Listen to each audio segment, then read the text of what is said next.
And your mic is on. This is like, no, I think we're live. Your mic is on. Well, my mic is on. My mic is on. I don't hear it. Is your mic on? Okay. All right. We need to turn it up a little bit. Reverend said the mic is on. I can't hear Can you see? Do you need to move the camera a little bit? You can see.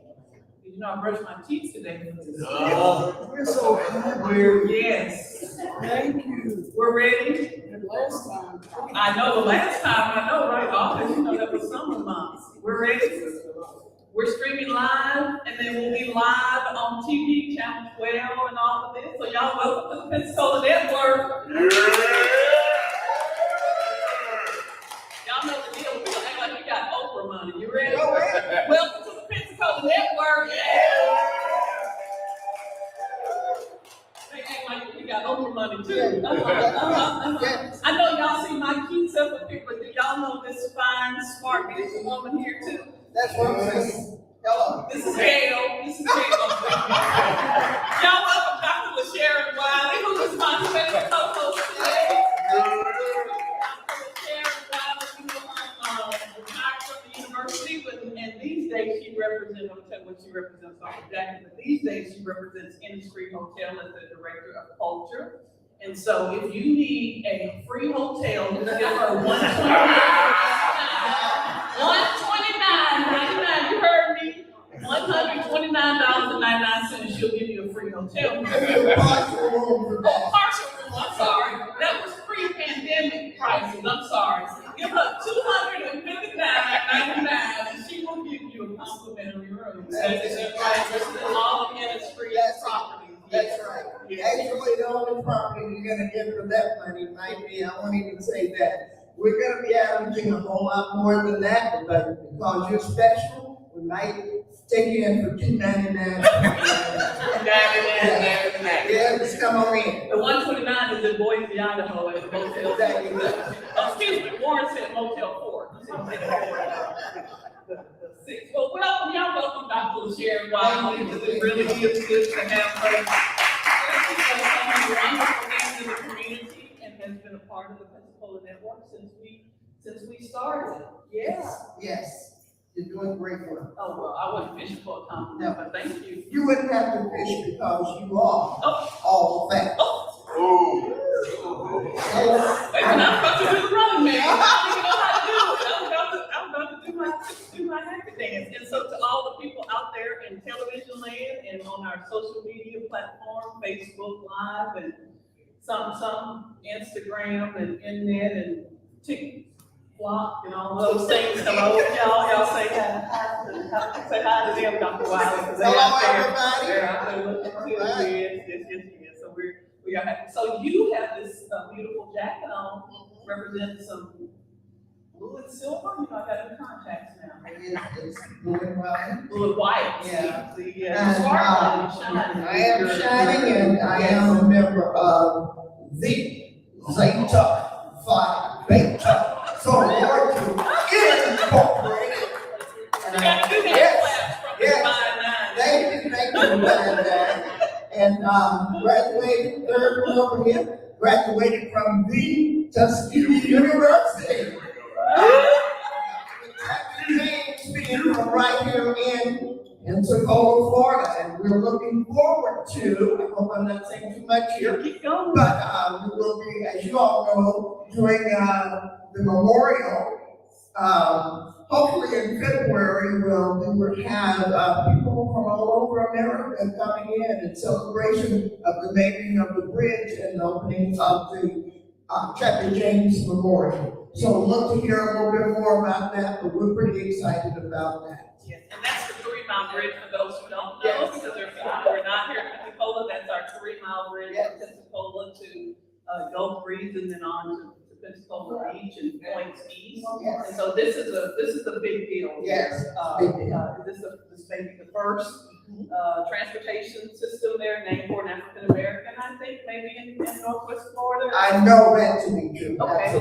Absolutely. And as you all already know, regardless of whatever part of America or indeed in any parts of the world in general, Daniel Chadwick James was our first four-star African-American general in the history of the United States. So we will be well represented by having this bridge named after him in his hometown of Pensacola. Right here, little old Pensacola. Little old We do big things, a little old Pensacola, huh? Just like your networking. Big things, Yes. big things, that's right. We got 5 people in here, 5,000 listeners. That's what I like, that's what I like. So tell us about Zeta Phi Beta. Well, I want to say a little bit about Zeta, but I want y'all to know that Robert Richard and her husband Lloyd, they are going to be having us to represent in November. And so you can come out or listen in and hear about all of the Divine Nine. And so Zeta is the only sorority that is constitutionally bound to a fraternity. So our brother fraternity is Phi Beta Sigma Fraternity Incorporated. And so that's as much as I want to say about that at this moment. Not that y'all are old and fabulous. We are absolutely fabulous. We are finer. First of all, we're finer women. Oh. We're also about scholarship. We're about serving our communities. We're about giving back to the community. We're about voter registration. We're about tutoring our students. We are about making a difference. And we're about, when we say finer women, it's not just the outer beauty. We're talking about modeling the way for other young women, because we have to be finer in that way, intellectually, emotionally, academically, and scholarship-wise. Our girls can do it, and we have to be the models for them. So that's enough about Zeta, because I didn't know whether I was gonna run, shout, or pass. So y'all see how serious she got? She went from the Sharon to Dr. Wild in that moment. Y'all saw this whole kind of she want a transformation. I know, what can I tell You you? get serious about them things. Y'all do good work. And as she said, November 18th is our Give Back Month here, so we will have all of the Divine Nine here, and I think including the, just forgot the official name of the Boulets, and including them. So you'll be able to see all the great work that they do in the community around here. They'll have tables and things like that, so they may need volunteers, they may need donations, they may recruit you as members. I don't know, after that, I think that was the best recruitment for Zeta Phi Beta. Thank you. You too can be a finer woman. Paid political advertisement by Dr. Sharon Wiley. So we're excited. So thank you for being here. Sure. And so speaking of being here, who are our new members? Who's here new for the first time? Raise your hand. It's like church. You ain't gotta tell which church you're from. Just raise your hand. Just raise your hand. Come on, New York. Come on, New York. Raise your hand. Raise your hand. Raise your hand. Three over here. We call y'all our virgins. So everybody say welcome, virgins. Welcome, virgins. All right. Is she over 21? You can say welcome virgins to her too. Okay, I'm just saying, we want to be legal and ethical and something else. So otherwise, she's gonna tell me later, Robert, you went too far now. You went too far on now. So whoever told y'all about this, thank you so much for coming and sharing, because that's how we continue to grow, especially as we try to get back in the stride of things, yes, the new normal. Yeah. So, and we're excited too for every sponsor, like Ancestry, like Dr. Wild, and so many others who have been here almost. We're going on 10 years next year. Yeah, that's amazing. Yeah, 10 years. Yeah, that deserves it. Yeah. But almost 10 years and thousands of people every year. We've just gotten back our stride here after the pandemic, and so we're excited to be here, especially like in this beautiful location where the great Eddie Todd, architect, and Miller Square, student properties, all of them have come in to share in this with us, and so we are grateful for every single sponsor, including UWF. Yes. First long-time sponsor, WRNE. Radio, so many other great people who have partnered with us to make this happen. So we're excited. So I think we have a couple of announcements, and then I do want you to talk about the EPA, Okay? since we're talking about getting, y'all know we don't do shout outs, right? Yes, we don't do shout outs. But since we don't do shout outs, Epps Christian Center, and Eat Comfort have been standing against hunger. I got new eyes, let me see here. Wednesday, September 28th at 11:30 a.m. at the Improv Center. So they are trying to continue to raise money, because every morning she feeds the people who need a little bit extra hand in a cooked meal. So please support her. You can go to her Facebook page, Epps Christian Center. It's called the Stand Against Hunger Luncheon. I'm happy to be emceeing that program. And her daughter Ruth is coming in from New York, who is an attorney, and Reverend Tisdale and Ruth climbed Mount Kilimanjaro a few months ago. Did y'all see her on Good Morning America? We did. Y'all see it? If you didn't see her then, come pay $50 and see her in person. I'm just saying, that's a good reason since you missed it. But she did a 6-minute interview with Robin Roberts, so representing Pensacola well. So if y'all go to YouTube, it's a fabulous video, but she does great work. So we're excited for that. So tell us about, we'll wind up here, tell us about the Equity Project Alliance, and you have an event coming up too. Indeed, we do, the Equity Project Alliance, EPA, of which Lauren Richard is also a member. We're trying to make a difference in the community in terms of making things more equitable. But part of what has to happen is that we need to be educated about our history. If we're not educated, I think you would agree, Lauren, that we'd be doomed to repeat it. So here's the deal. From your state, your home state of Arkansas, is that correct? I thought I was going to go woo-woo, but on the woo-woo. Arkansas, thank you, Geraldine. You're a complimentary Arkansas sister, thank you. I thought I was going to hear woo-woo or something. Thank you, Sabrina, all the way from New York. Thank you, you got a woo-woo, thank you. So we are bringing Elizabeth Eckford to Pensacola, October 6th this year. She will be at the Ashmore Auditorium. The program starts at 5:30 p.m. It's free and open to the public, but you do have to sign up because seating is limited. And if you've ever seen the integration of Central High School, any of the pictures that from that era, the young lady who is walking with her books clutched in front of her chest, with people yelling at her, that is Elizabeth Eckford. And this, from what I can hear, will be her last year that she will tour to tell her story. So indeed, we will be honored to have her here. She will have her books on sale, and coming with her, along with her, will be Dr. Eurydice Stanley, who is the co-author of the book, Worst First Day Ever. And so the book will be on sale, and my assumption is that they will sign those books that evening as well. So we hope if you haven't already signed up, and I know some of you have, go ahead and do that. You can go to the EPA Equity Project Alliance website and just sign up online. And then you can just come and hang out and have a good evening. And as a special treat, some of you probably know Natalie Hartman, I hope I'm saying the name correctly. She, along with some of the members of her church, are going to be singing a medley of civil rights songs from that era. So you don't want to miss this, and they're going to be doing it on the film. Wow, yeah, that's fantastic. Yeah, go ahead and clap, yeah. Thank you.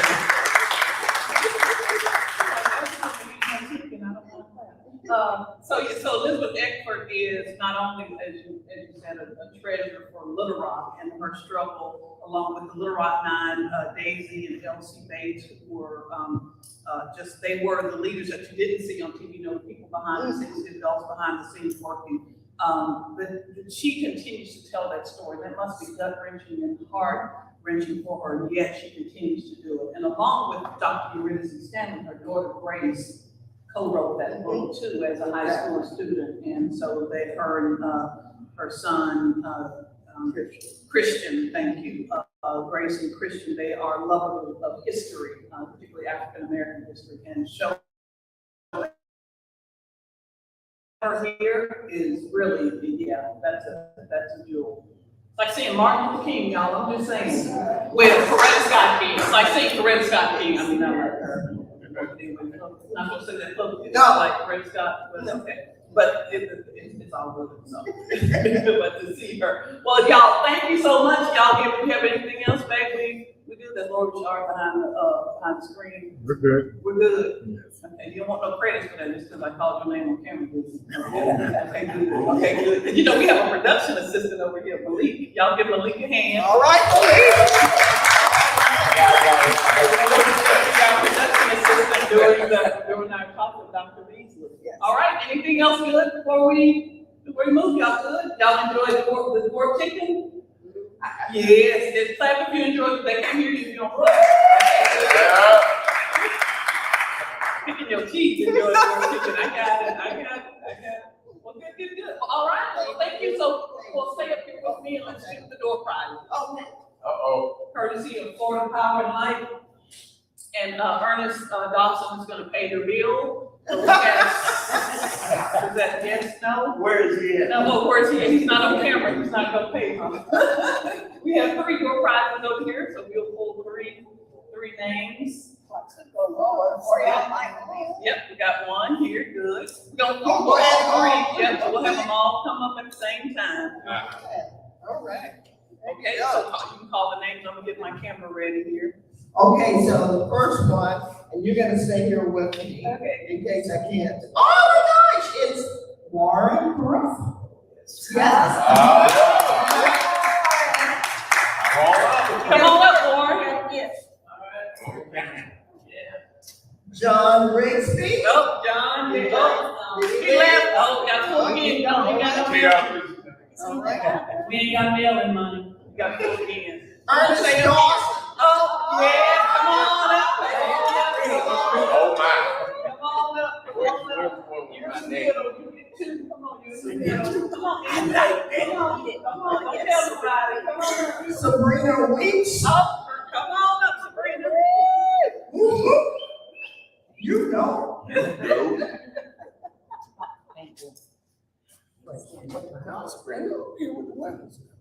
All right, perfect. All right, look this way first. And then y'all can look at the professional camera over there. Good, thank you. You look at the professional camera over there. Thank you. Thank you very much. Thank you very much. I don't want to assume that you pulled Ernest's name for any special. Watch out. Watch out, okay, no, Bola, no Bola. Yes, I'm so glad. Thank you. Y'all give it up for Geraldine, our Van White. Geraldine. Van White for real, huh, Geraldine? Anything else before we close out? I'm good. Good. Y'all give it up for Dr. Sherry Thank Miley. you all. Thank you very much. All righty, I'm gonna ask Dr. John Veasley to come on up, see how we do this transition. We don't take a commercial break, but we ain't got no commercial break money yet, so after a while. Or how we need to come up with some commercial break money. All right, yeah, we'll do that. Okay. Have a seat there. That's right. Let me get a little bit of let's see. We may need help putting this mic on stand here, Lord, but let's see. But normally it's not a. I was kidding about that over money. Sorry, I'm kidding. We don't really have over money. Yeah. Okay.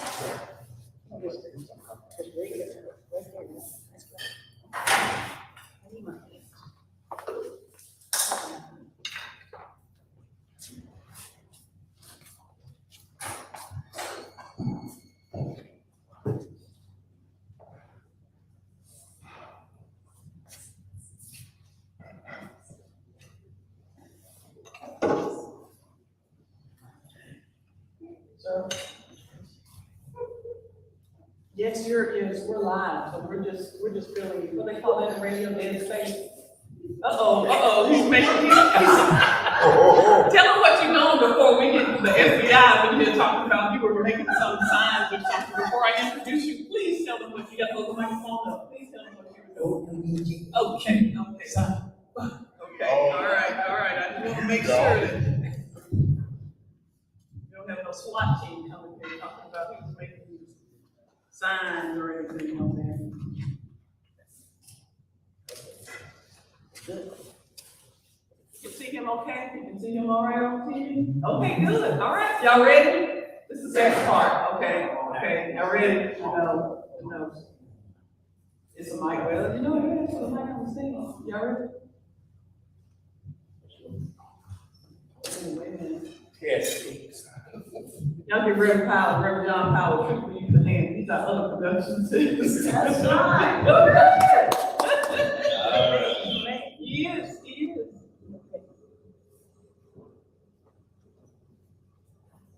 Okay. All right. Now we're ready. Okay. Now we're ready. All right. Y'all ready? We're ready. We're gonna have fun with you tonight. All right. Welcome to the Pensacola Network Show.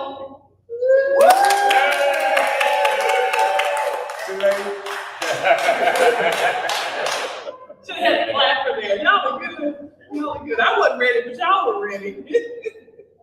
So there are three things that I like about this. We're talking about claiming your history, and there are three things that I like about our family history. One, finding out that my great-great-great-grandfather Nelson, who was born in the 1850s, was our community school superintendent. So, and we have the school records for that, which is really cool. The earliest is like 1912. The second one, finding out that my Uncle James, was great Uncle James, who was born in the late 1800s, like 1890s, and my aunt, my mother's sister, were called like Bonnie and Clyde.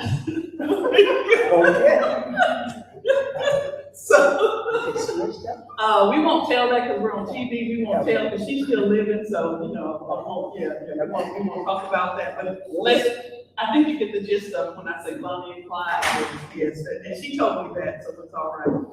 But then the other thing was finding out that my father-in-law, who I didn't get the chance to meet, Lloyd, was a auto mechanic, a gambler, a numbers runner. I'm telling it all, and could outrun most of the police. I'm just saying. He was an entrepreneur. Oh, you call him an entrepreneur, underground entrepreneur. Right. So give it up for the gamblers, numbers runners.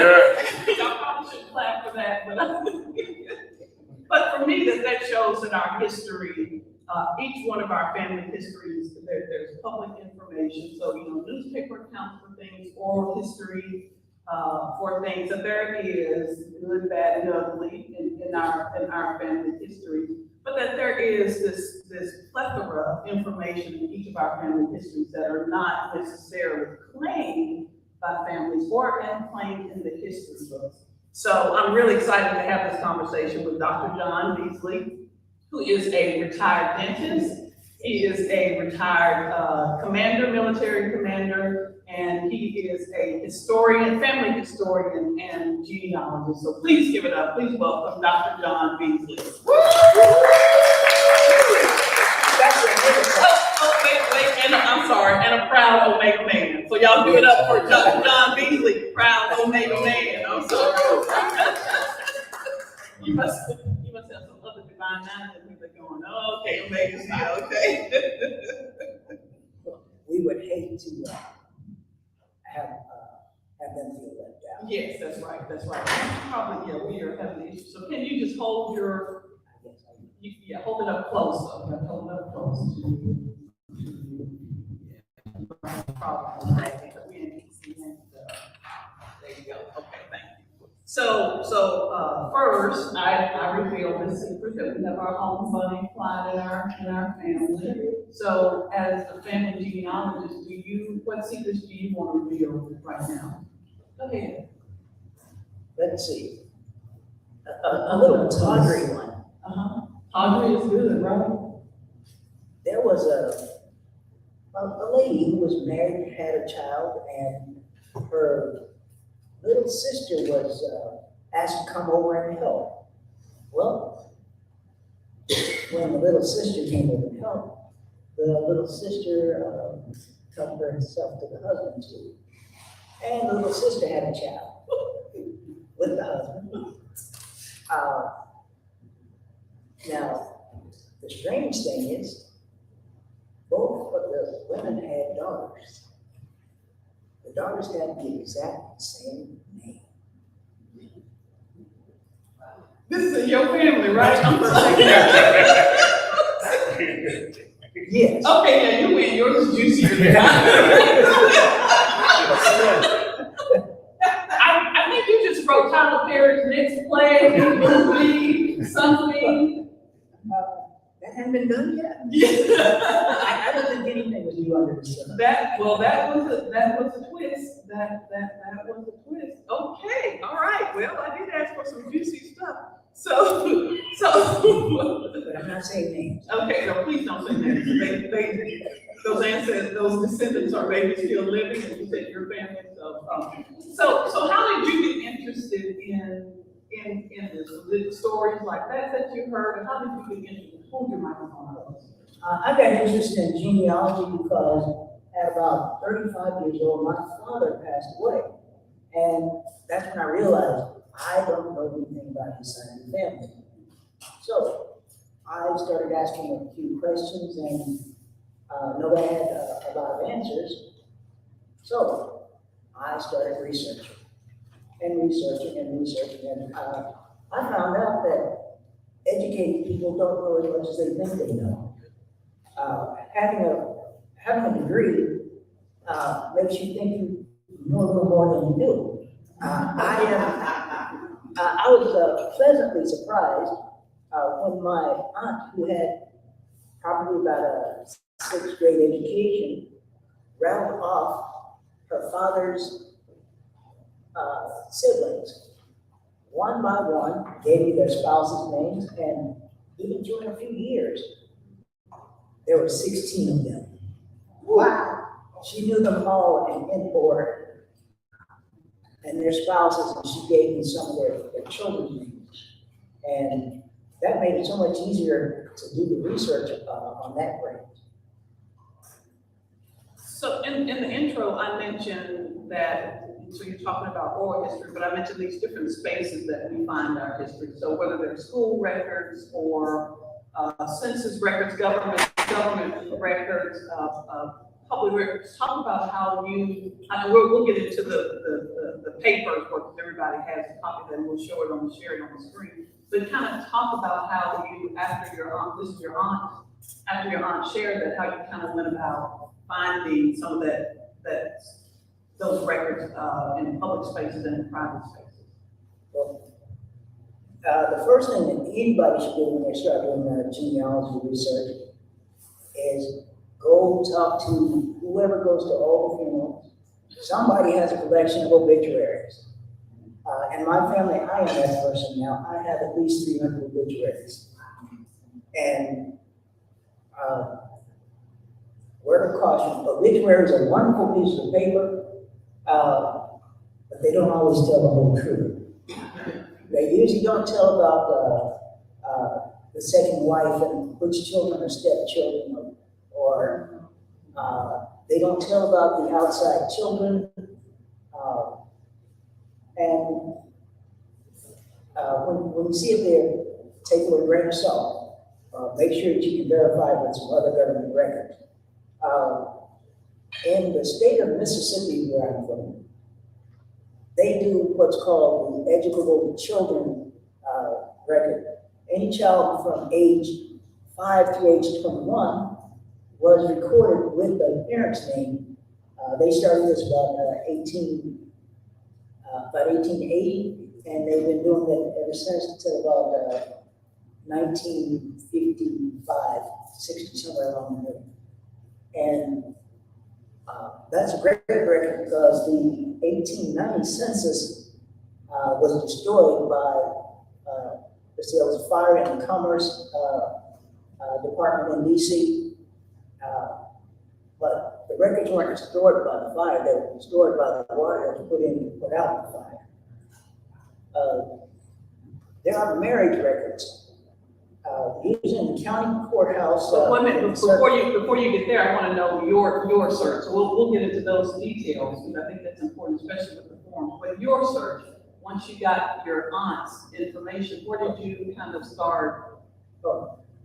you know, what was that? Did you just go straight to obituaries, or what else did you? Before I got my aunt's information, I thought I was an educated person and I would be able to do this by myself.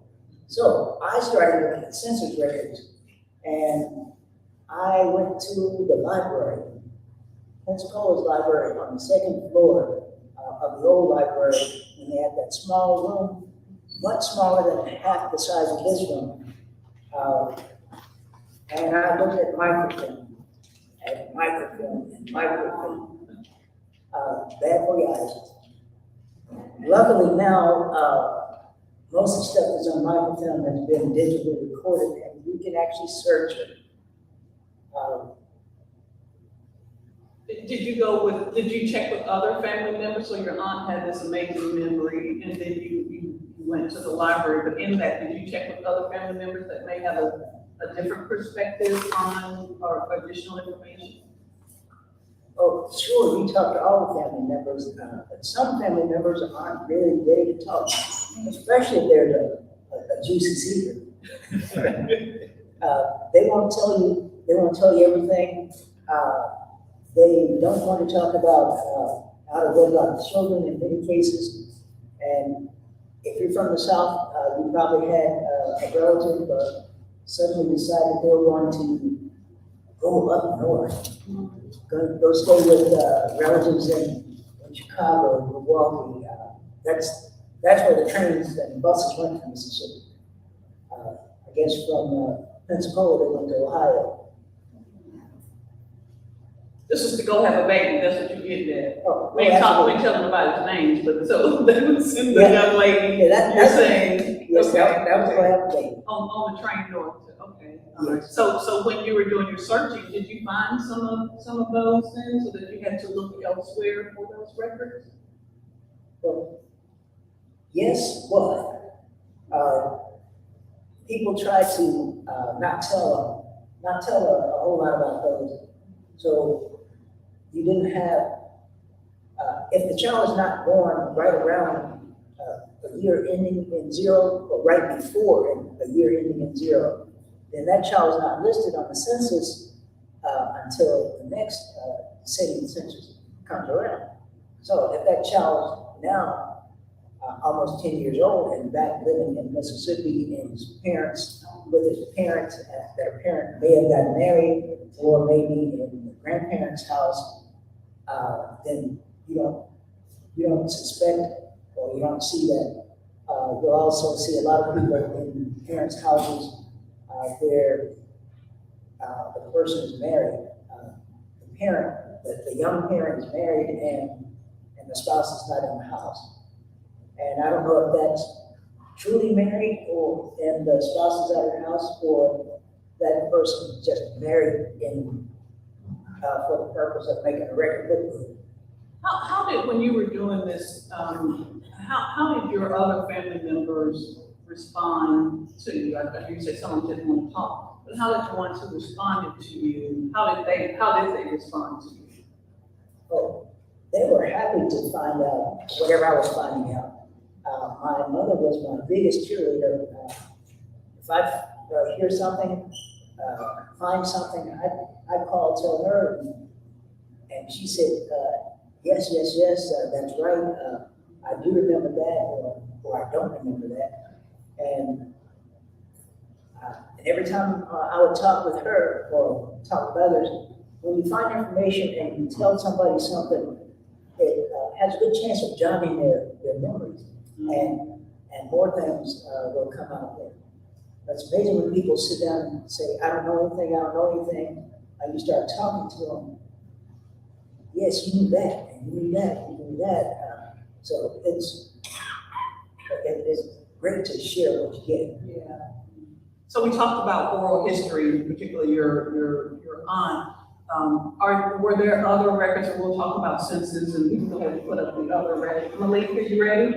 We can go ahead and put up the other record there, and we'll start on that. But are there other records that you didn't necessarily see, so the census records and newspapers and things like that, but were there other records and people's private archives that you found interesting?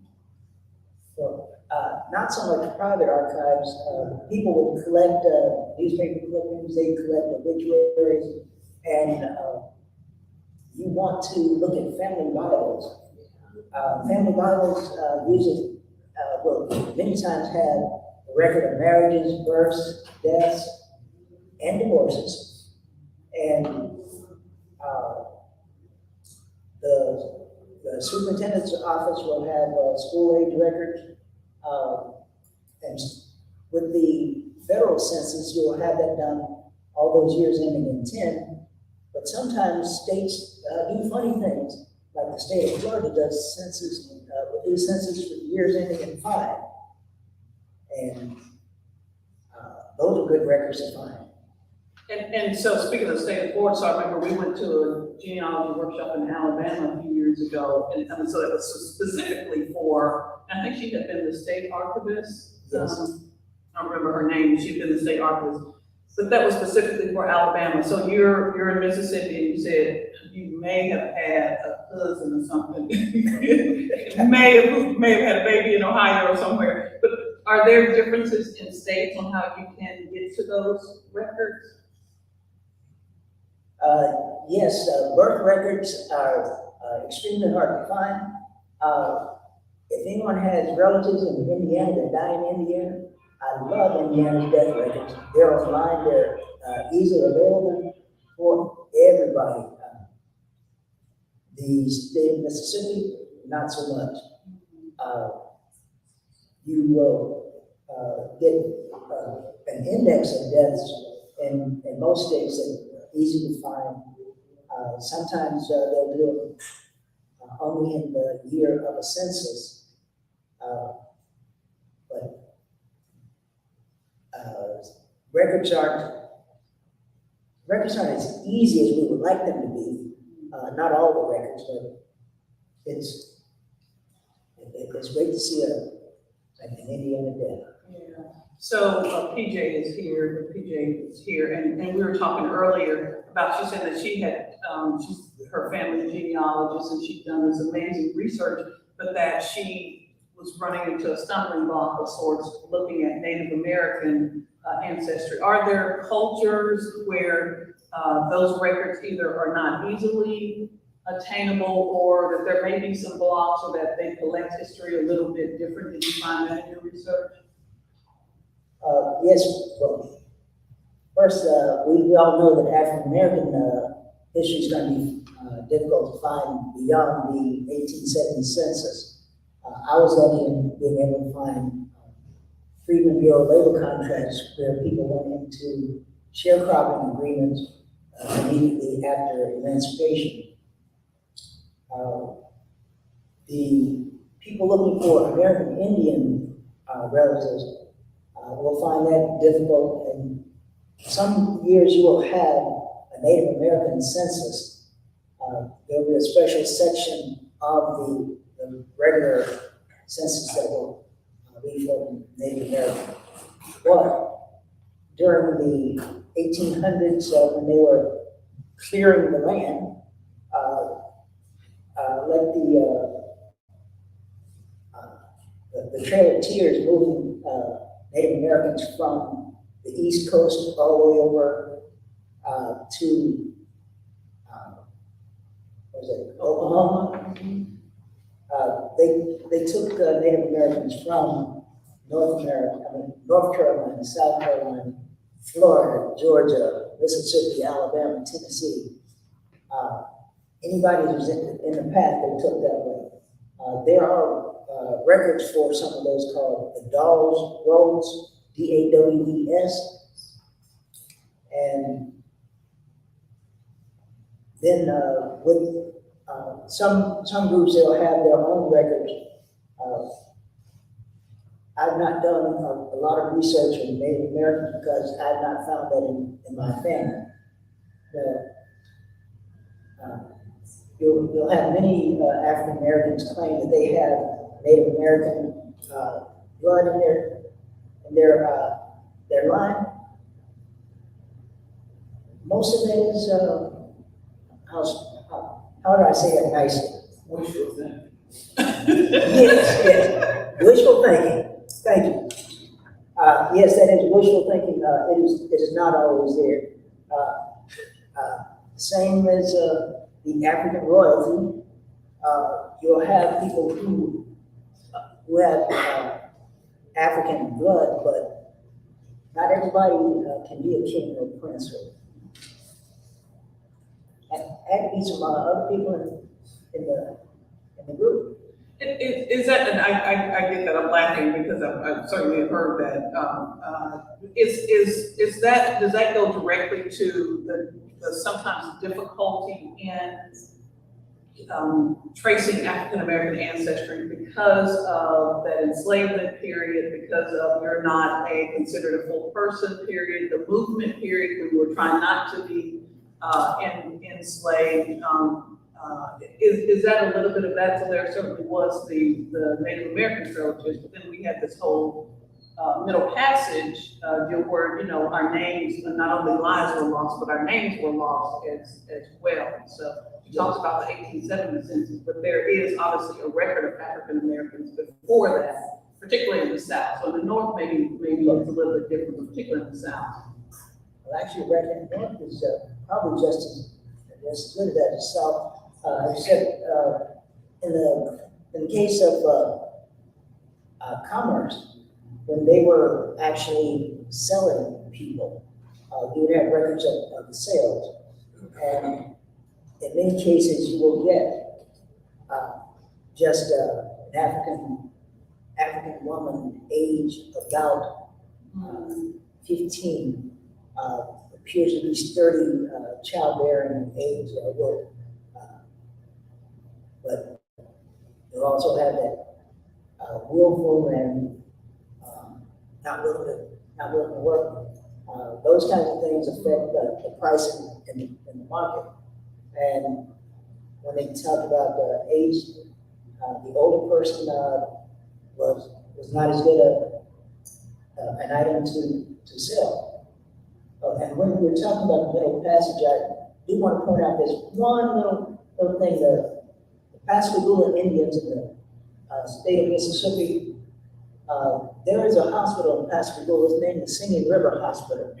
It's called the Singing River Hospital because the Pascagoula Indians refused to be taken as prisoners during the war, and they linked arms and walked into the Pascagoula River singing. And that is why that river is called the Singing River. And they named it the Singing River Hospital there in Pensacola. Tragedy all around us, huh? Yes, indeed. Well, let's go to the bad transition, but let's go to the family group sheet. That's, I don't know how to transition after that. Or, I'm sorry, family sheet, I'm sorry. Which one? Okay, we'll do whatever on the screen. Okay, well, there you go, family group sheet. This is the Okay, family group so sheet. each of you have, John has provided with the copies, and there are extra copies, so feel free to take it. If you have eyes like mine and need a little help, we're gonna provide it digitally as well, so. Okay, with the family group sheet, anybody who has been married or has a child should be on the family group sheet. Anytime that there is a child in the family, it's at the top. It will always start with the father at the top, the mother in the second section, then the children. Now, in genealogy, the father at the top is standard. It's not saying that the father is a better person than anybody else. It's just making standard. So when you look at genealogy pedigree charts, you'll know automatically. Now, on this family group sheet, make sure that you fill in all the information that you can on everybody every time you do one of these sheets. The father's information goes across the first block, the mother's information in the second block, and then the children. Make sure you list every child. List the first name, the middle name, the last name. Yes, write down the sex of the child because names can be misleading. Also put in ages. If you know the year of birth, if you know the month and the day and the year, that becomes important because you'll run into other people that have some of those same numbers, those same name. And DNA would not distinguish those two people that I was talking about because they had virtually the same DNA. The sister, wife, same sister, children, daughter, Yes. husband, need to beat down the person we're talking about.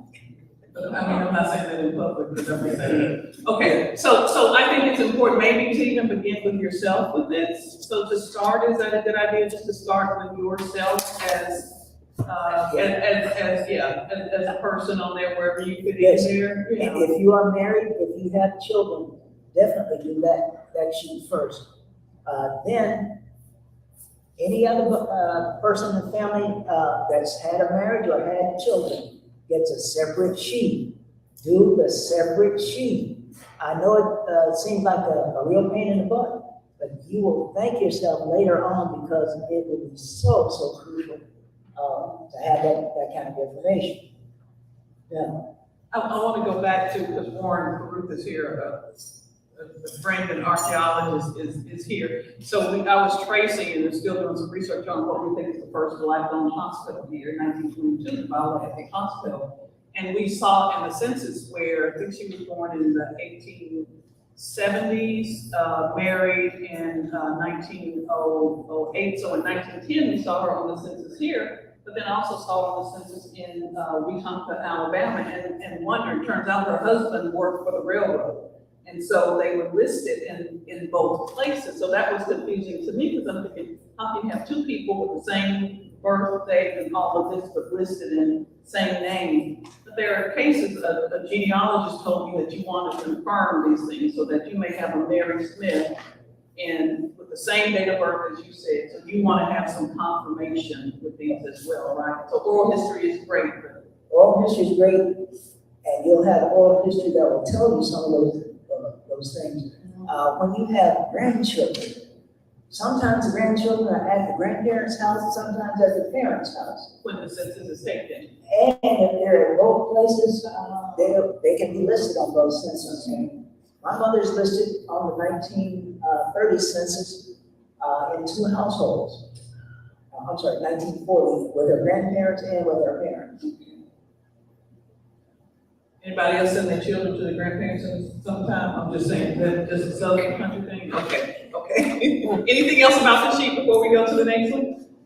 Just fill out that sheet. You should copy that sheet and make many copies because anybody that has a family needs that sheet. If anybody had a child, definitely need that sheet.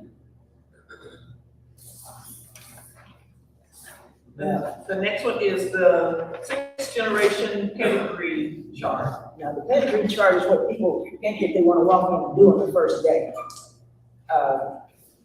This one here. Now, on the pedigree chart, sure you can put your name in and your information. You can put your spouse's name. You can usually put your parents' names, and you might even be lucky enough to put your grandparents' names. But how many people just right off the bat know their grandparents' dates of birth? Only because you've been doing research. That's what we're supposed to do, right? Yes. And beyond that, they can get great-grandparents and great-great-grandparents. Now, that's where it gets interesting because most people don't know right offhand their grandparents' parents' names. And on the sheet, they're asking where they live. That is important. When you read a census record and you find that information, it looks like you've got all these columns and all this extra information. Every bit and piece of that information is a clue. It tells you more stuff. On some census records, it's just telling you the occupations. Some tell you if they own land, if they rented land, if they rented their properties. Let's see. On a census, I looked and I found, living 2 doors down from my great-great-grandmother was someone with the same Townsend name. Her maiden name was Townsend, but she had married somebody named that Nut by that time. But 2 doors down was somebody named Townsend. Well, that 2 doors down person was the grandfather of Fannie Lou Hamer. Oh, wow, goodness gracious. So, when you're living in a town or a community of about 300 people, and somebody 2 doors down with that same name, then more than likely, they might be related. Yeah. So, I'm claiming Fannie Lou Hamer is my true name. I just don't have the DNA to prove it. Now, you just made fun. Black folks talk about Native American.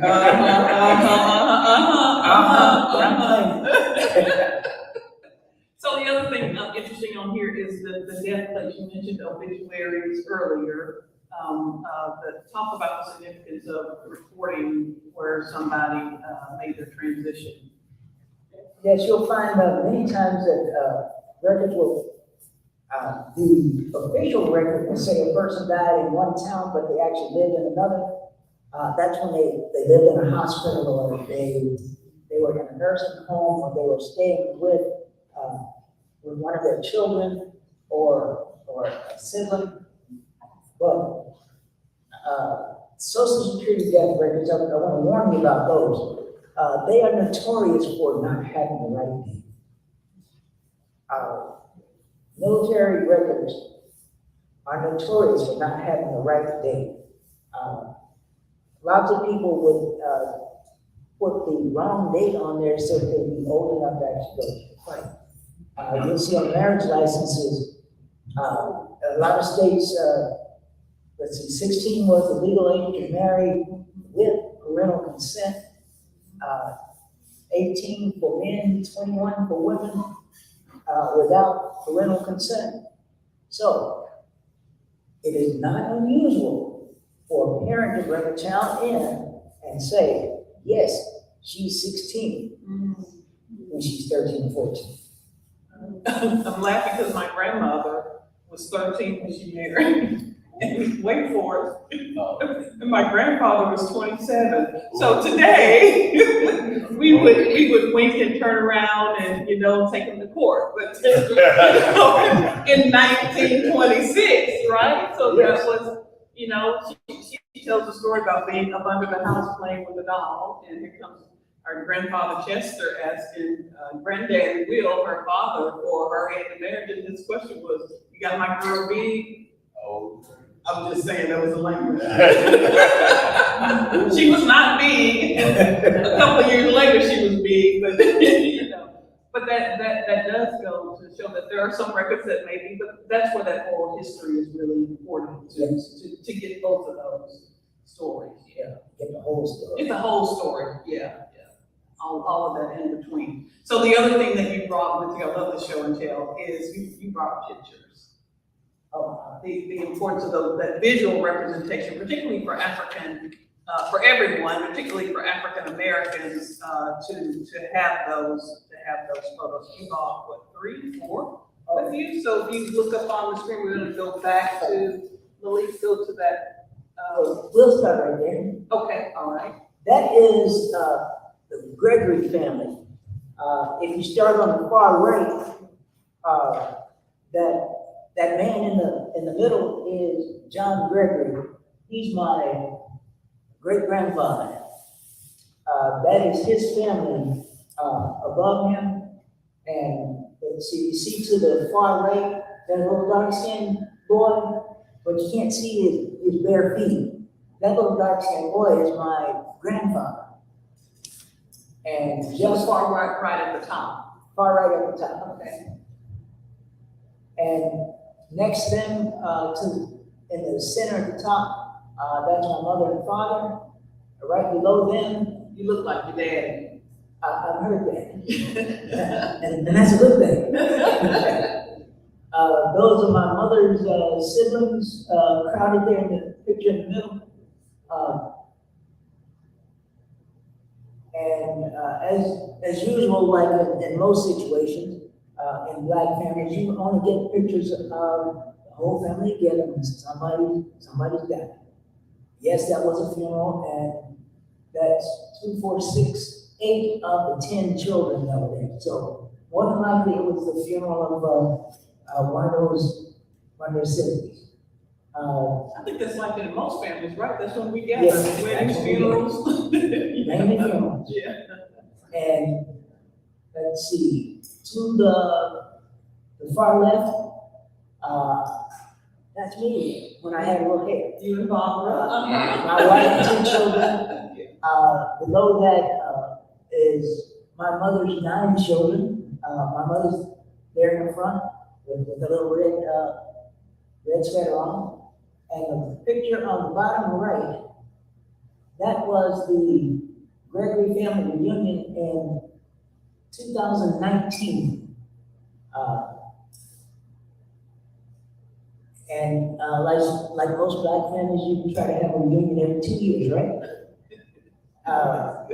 I was supposed to be the host of the reunion on my father's side in 2020, right before the pandemic. And then, well, let's wait till 2021. No, we're not ready yet. Let's wait till 2022. Yeah. Well, we're almost ready, but it wasn't time. We're doing it in 2023. Nice. So you're talking about the Gregory family. This is a maternal line. This is here. my maternal line. Okay, so for each of these charts, then when you're looking at your ancestry, you should do it for each one of those lines. And I know that may be exhaustive, but I think that's important too, so that you get a full picture of who you are as a person, right? Anybody that goes on your family group sheet as a child should get a family group sheet as an adult. If they had children, if they had a spouse, they need a sheet. If they had no children, you need to write that on the sheet. Having no children is just as important to write because it keeps you from having to search down that line again and again. Let's go to the next picture. That is beautiful, absolutely beautiful. I love this picture. I am a little embarrassed because I tried to trim it up so that I could see it better years ago, and I don't have access to the original anymore. But on the very, very left at the bottom, just a little bit over, there's a chicken. There's supposed to be a chicken.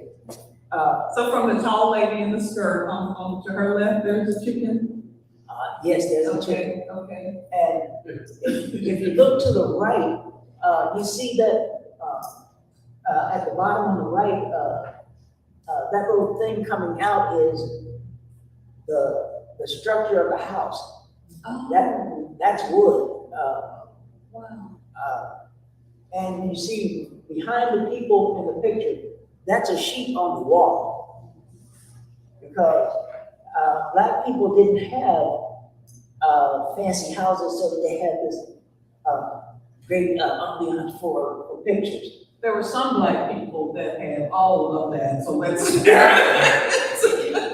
And where were they living? Well, maybe not with you, but they were there. So let's make sure we don't say that all black people didn't have something else. So there is a diversity of black land and ownership, just like. Yes, there is diversity, and Push back on that one. and I'm willing to say 95% of them live like that. I don't think so, but we're gonna move on to that point. I think there are more.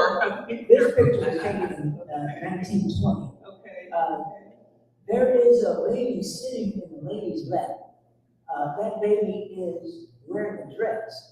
That baby is my Uncle Charles. Is that like a Christian dress? Christian gown? Babies, little children wore dresses then, period. All children wore dresses, boys and girls. Yes. So talking about age 2 or 3. Okay. He was 2. There was one other child born after him for this family. The important thing about this family is in the 1900s, this lady married my grandfather on Christmas Day, 1896. And they appear in the 1900 census. By the time they appear in the 1900 census, she's had four children. 3 are still alive. When I get to them in the 1910 census, there are more children, but there are children missing that should have still been in the house. So, there were a couple of new names added, and I felt so silly with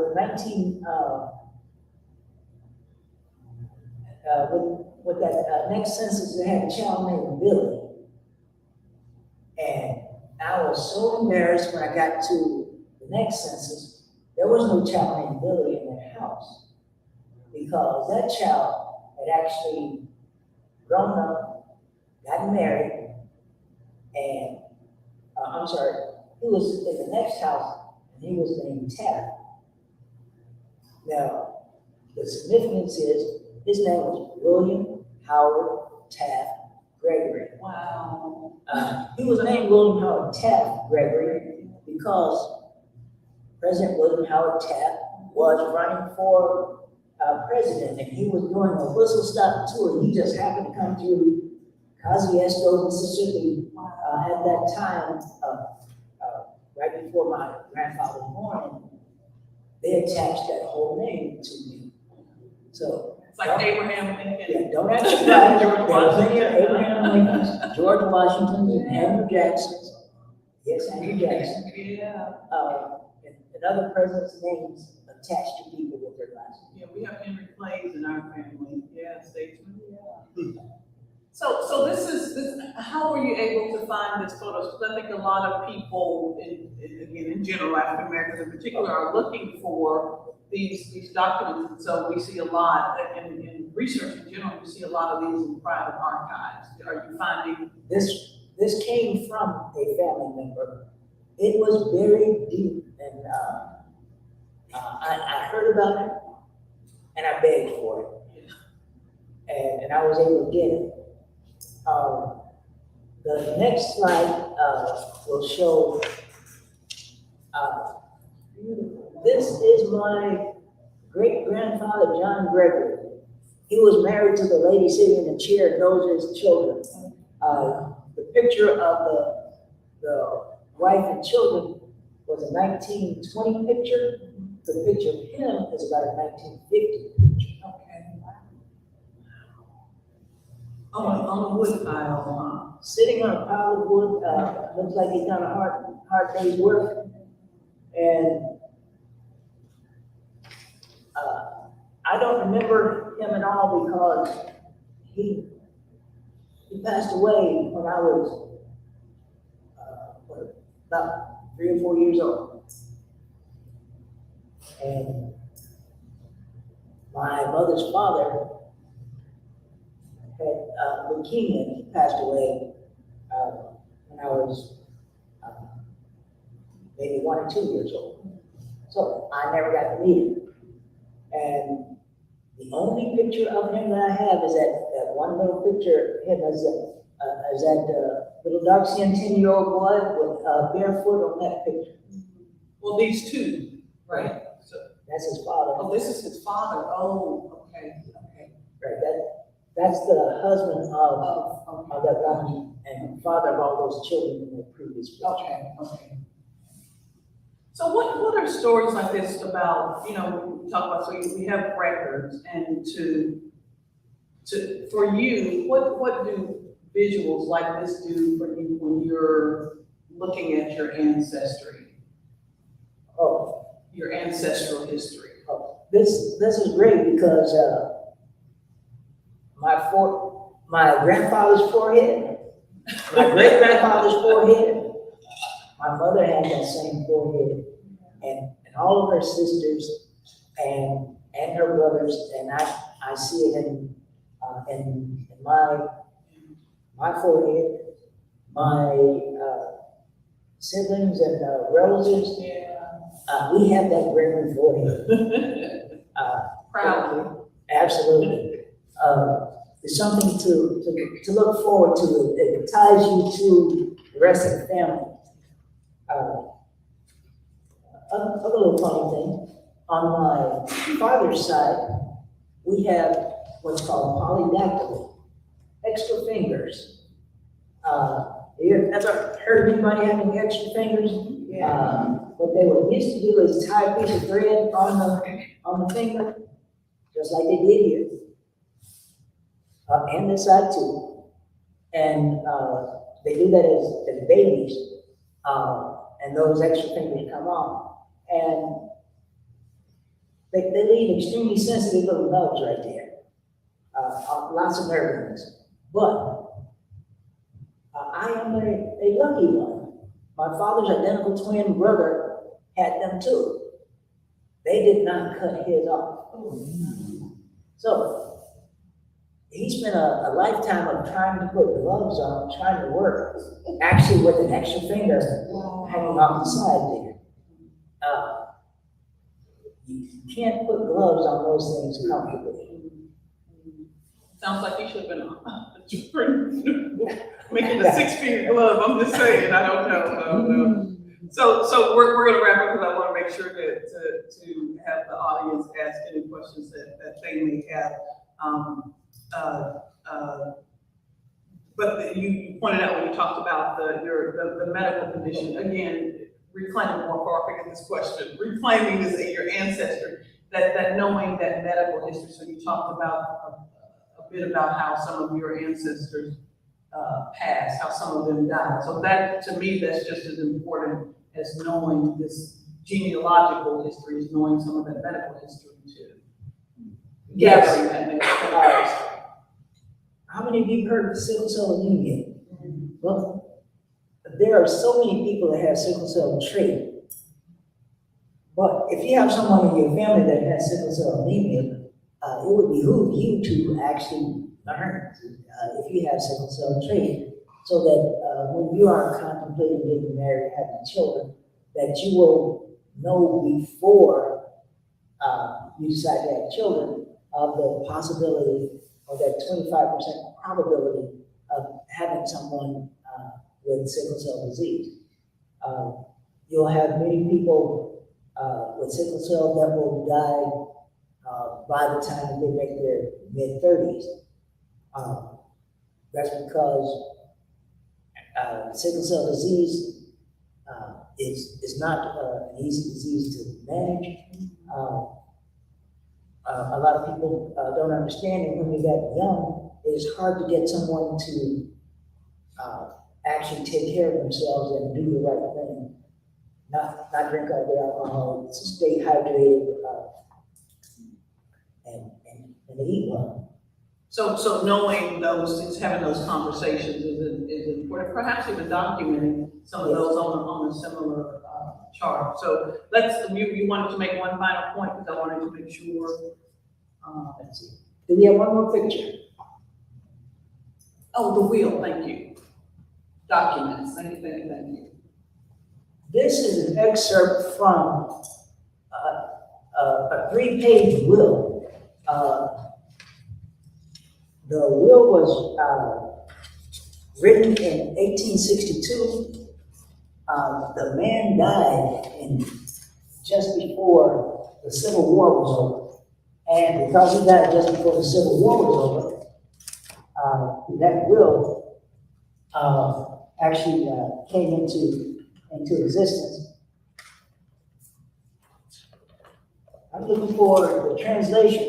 Notice that is in cursive. Many people can't read the cursive, but the will starts.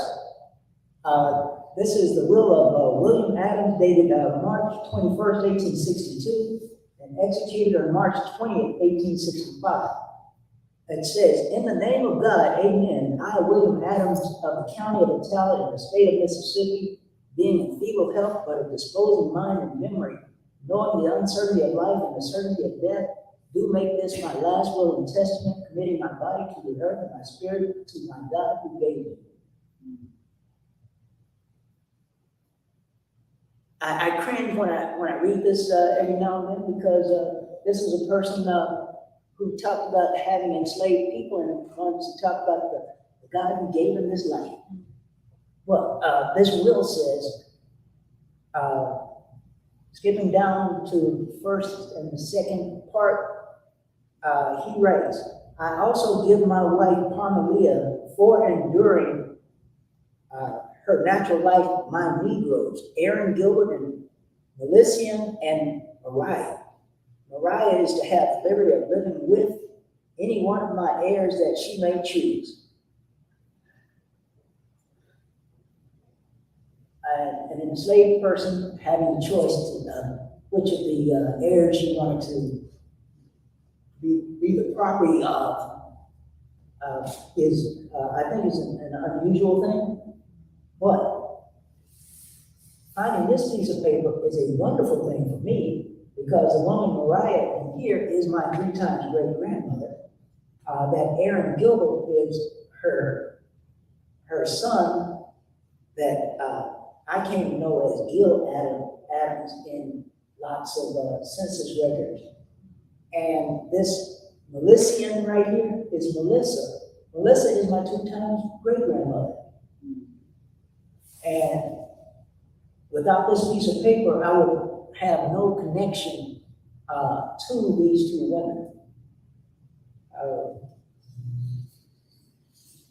And because this man is a real family man, he went on to write in the next part of the will, thirdly, I desire my daughter Elizabeth Britt to have my boy Anthony, and the balance of her share to be paid to her in cash, all of which is a cause to her use and to the heirs of her body. Meaning, if something happens to her, it doesn't go to her husband, it goes to the children. He wants to keep it in the family. So documents like these, then you can find again in public spaces, or in public archives. So the more common ones, Ancestry, Family Search, ones like that, courthouses, Yes. county courthouses, archives, and things like that.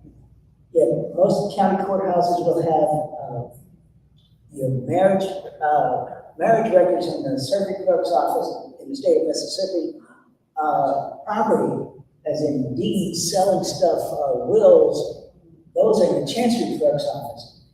And I just happened to stumble upon this will in the chancery clerk's office one day, because I was looking for the property of the former slave owner on my father's side, and that just happened to show up.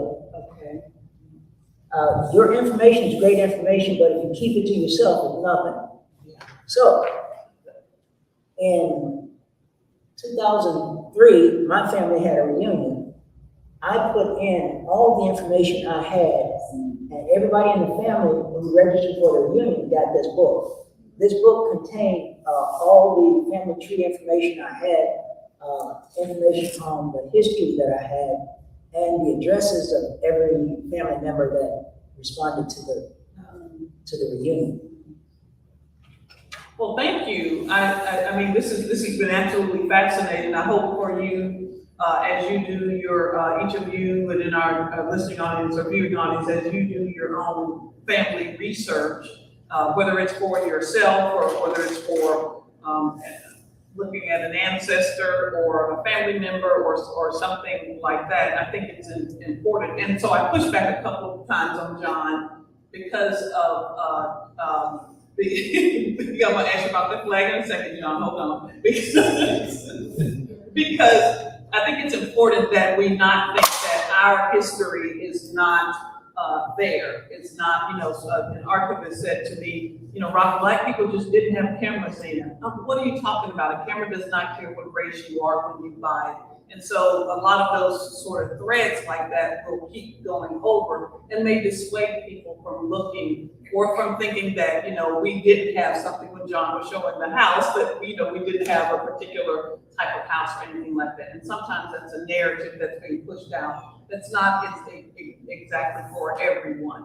And so I want to make sure that as people dig, that they feel that there are options and opportunities out there. And again, this is African American, so it's very important because there is a whole, so many other countries where our history is that we didn't talk about that, there are international genealogists. I know we talked about oral history, but that there are records available to search like that. So I just want to encourage people not to be dissuaded about what someone tells you is not, because of the possibilities that there are.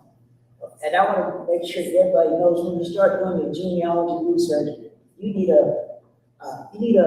little genealogy kit. Start with a backpack, and in that backpack, you want a spiral bound notebook. You want 2 or 3 ink pens. You want 3 or 4 sharpened pencils, so that, you want to have a camera. The one on your cell phone will do, as long as you have space, so that when you go by those cemeteries, that you're gonna take some pictures. You need pictures, take pictures. I personally one of those people that, you've seen folks that have those signs that say, I break for animals, I break for cemeteries. Which was the point, because we talked about obituaries, but forgot to talk about, those physical spaces where you can find things like cemeteries, One day I was doing research, I come from a county courthouse that was not in the county where I lived. I passed by a cemetery, and I said, I really want to get home, but I know I need to go to the cemetery, so I stopped at the cemetery, and yes, I found some people that were my people, and I took pictures of those tombstones, and I'm driving down the road, and I said, oh no, there's another church, and a cemetery right here by it, and that was being stereotypical. That church has one of those big 55 passenger buses. Would a black church have a big bus sitting out here? And I said, I'm going here, going to look at the cemetery anyway. And yes, I found some names, and that was on a Friday afternoon. Guess where I was on Sunday morning at 10 o'clock? I was at that church. I went to Sunday school there, and I talked to them, and they were all too happy to show me the folks in the cemetery with the last name that I was looking for. Wow.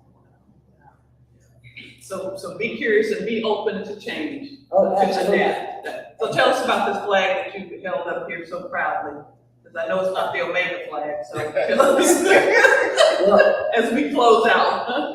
I have done DNA testing with 23andMe, and I've done testing with AfricanAncestry.com. Dr. Kittles. Yes. Dr. Kittle revealed to me that my mother's line is from the country Guinea-Bissau in West Africa. This is the flag of Guinea-Bissau. Guinea-Bissau is a small country, about 2 million people, lots of coastal land, lots of little islands. We are from the Jola people. When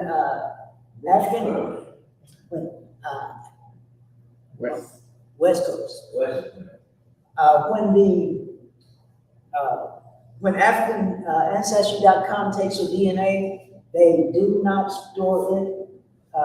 Your DNA is done by a code. It is not matched to your name.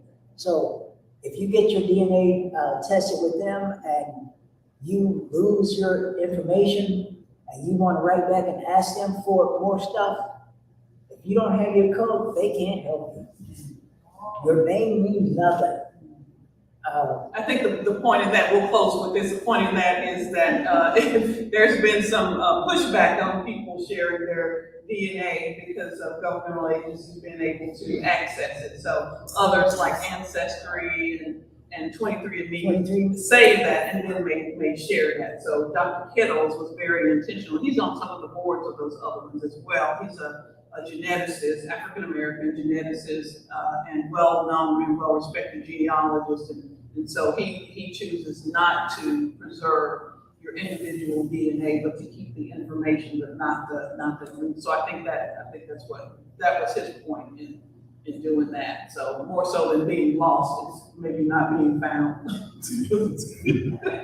Y'all join me in thanking Dr. John Veasley.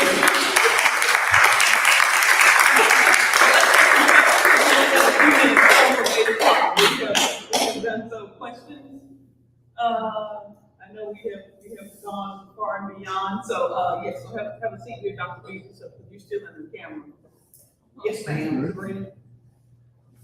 When you're looking for your DNA, you live in Pensacola and your family was in Mississippi. So you have to, is there a way to do that research and not go to that state? Can you do it online? I mean, how much can you get online from the courts? Or if you can or can't, or you have to go to that state? Repeat this question for the people. She'd like to know how much the research can be done online rather than going to that particular state or that location. Well, these days, an awful lot of information is available online.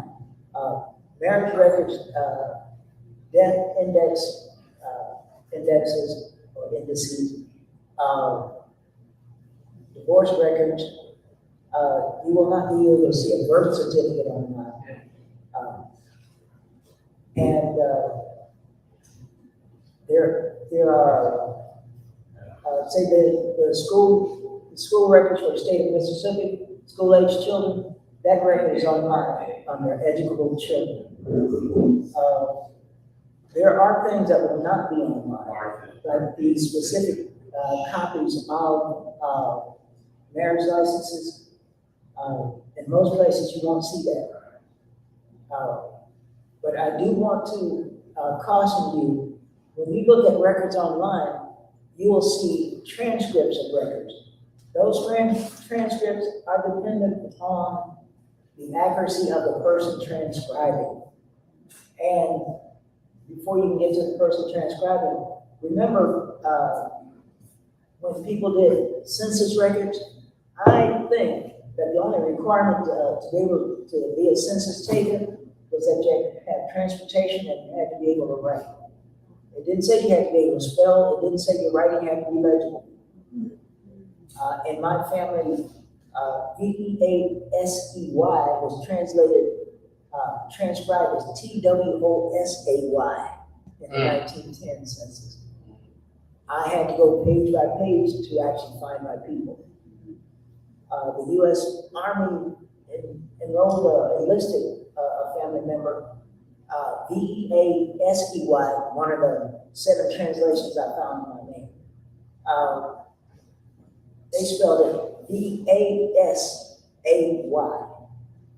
and they still pronounced it easy. And there are some birth records online. So Escambia County does some doing research, and Warren, you may have found this doing research in the state of Michigan. There are birth and death records. So that may go state by state. We're doing research in Rhode Island. It was difficult. Back in Arkansas, that's difficult. But there are records. So it depends on the state. Escambia County does up until a particular time does a fairly good job, and you can get some of those original images as well. So it is important to have those. And as John has done in his book, and I'm sure several of you others have, and print those out. Kill a tree. I know that ain't popular, but print that out because you may end up losing something digital. But just like those court houses have records, but yeah. So I think that may go state by state. It may even go county by county too. What you're able to access. But there are some common sites again, like Ancestry, Family Search. I'm sure I'm missing some other ones there. Gen Web, is Gen Web still around? Gen Web, they have some, so there are a lot of ones. But starting with the genealogy library, the genealogy society, here, you can hire people to do research as well. If you're looking for people in Florida, especially Escambia County, the genealogy library has obituaries. They have taken obituaries from the newspaper for many years. They transcribed marriage licenses. You have the record of marriage licenses back to the 1700s. Your churches too, religious organizations, they will keep a copy of that as well. I'm doing some research and people from Mount Zion, so they get church records, they keep copies. And remember, some churches are better at it than others. Sure. Just like people, huh? Absolutely. Like people. All right, last questions? All right, well, again, please join me in thanking Dr. John Veasley. So excited to have you, longtime friend and an advocate again for genealogy research. So glad to see all of you. And then next month we'll have Dr. Lily Watkins, who's a physical therapist. We'll be talking about issues in physical therapy. And then for our November month, as Dr. Wiley mentioned, we'll have, it's our Give Back Month, and we'll have the sororities and the fraternities and the Boule. And the Omegas will be represented as well the Kappas and the Zetas. And then that'll be it until the end of the year. And our speaker will be Louis Anderson, who retired military officer that long time owned, McDonald's, thank you, McDonald's restaurant, located here and retired, so glad to have him back. He was on with us last year, so I asked him to come back in person. So thank you all, please make sure to network, eat some food, meet each other, we have 50-50, oh, thank you. 50-50, meet each other and meet Dr. Veasley. And please take those additional forms home. We have, we did more of those, and we'll provide those digitally as well. Hold on. And Dr. Veasley has a table over here with his information, the book of obituaries he talked about, and he's got the frame here. Oh, bless you. Frame this family tree up here as well. All right, how much we got? $2,192.05. $8. That's more than you had when you came in, right? All right. All right. You can see, right? Okay, good. Somebody's gonna share with me, right? So they're gonna share with truth for you. Ticket number 392 4262. 4262, last 442. Yay! Come on up. Reverend Powell, come on down. The Washington High School band will be here to play. Come on, you're gonna come on up.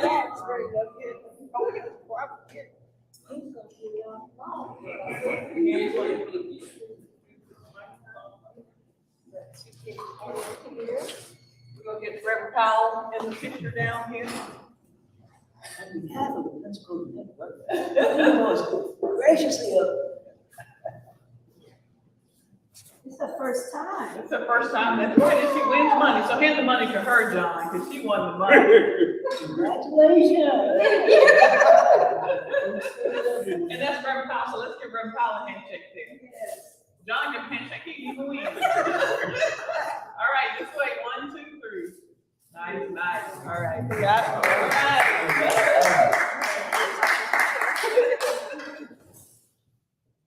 All right, well, thank y'all. Enjoy each other, meet each other, come and meet Dr. Veasley and see his Get in the South flag. I want to show y'all my tree. Okay, all right, I'll take your microphone there.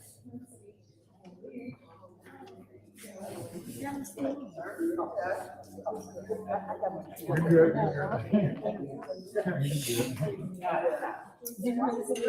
What's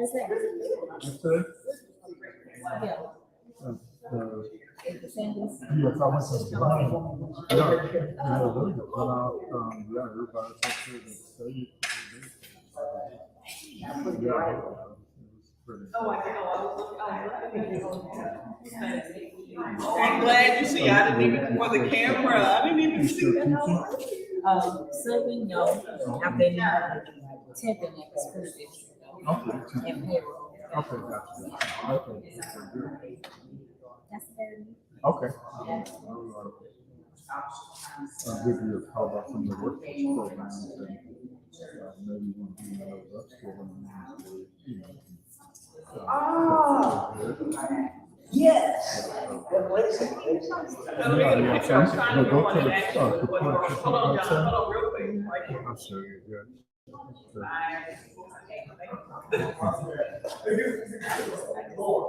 Yes.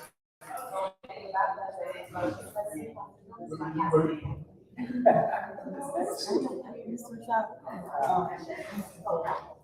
think it's different. Teacher game. No.